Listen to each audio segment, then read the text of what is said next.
బాబాయ్ చూస్తున్నారుగా జగన్మోహన్ రెడ్డి హయాంలో లిక్కర్ స్కామ్ జరిగిందని చెప్పేసి దానికి సంబంధించిన అనుచరులందరూ కూడా అది అది జరిగిందే 2014, 19 మధ్యలో. అది జరిగింది 2014, 19 మధ్యలో. ఆ లిక్కర్ స్కామ్ను స్కిల్ డెవలప్మెంట్ మీదనే చంద్రబాబు నాయుడు గారిని అరెస్ట్ చేసింది. ఆ కేసులోనే ఇంకా ఆయన బెయిల్ మీదనే ఉన్నాడు కదా. మరి జగన్ గారి హయాంలో ఏడ జరిగింది? ఎప్పుడు చేశాడు ముఖ్యమంత్రి జగన్?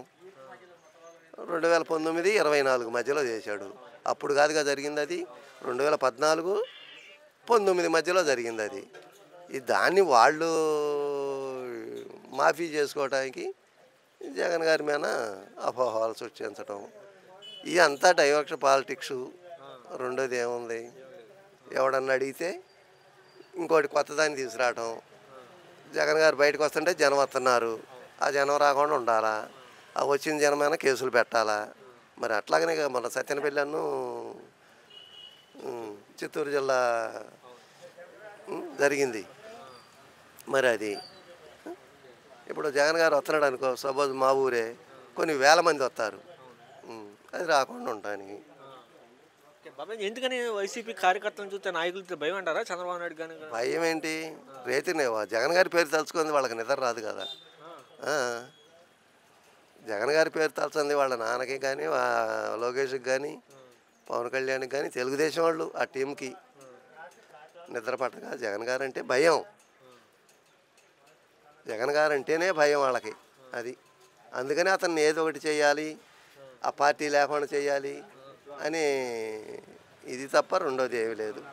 ఇప్పుడు జగన్మోహన్ రెడ్డి గారు కూడా భద్రత కుదిస్తున్నారు. తీశారుగా అసలు ఏముంది? ఆ డొక్కు కారు ఇచ్చారు. ఆయాల నరసరావుపేట, చిలకలూరుపేట వెళ్తుంటే ఆగిపోయింది మధ్యలో.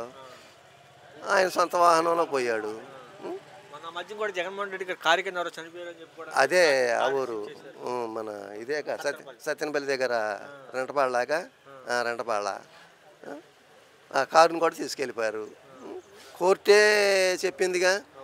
ఇప్పుడు నేను ఇక్కడ కూర్చున్నా, మీరు డ్రైవ్ చేస్తున్నారు, నాకు సంబంధం ఎట్లా ఉంటుంది? నేనేమైనా కొద్దామని చెప్పానా? డ్రైవ్ చేసేవాడు నువ్వు, డ్రైవర్ నువ్వు. ఆ మాత్రం జ్ఞానం తెలియకపోతే ఒక రాష్ట్ర ముఖ్యమంత్రి చేసే వాళ్ళకి మనం ఏం చెప్పగలుగుతాం సామాన్యులు? చెప్పు. ఏం లేదు, ఏదో ఒకటి జగన్ గారిని బురద చల్లాలి, జనంలో పలసం చేయాలి, అంతే. రెండోది వేరేది లేదు.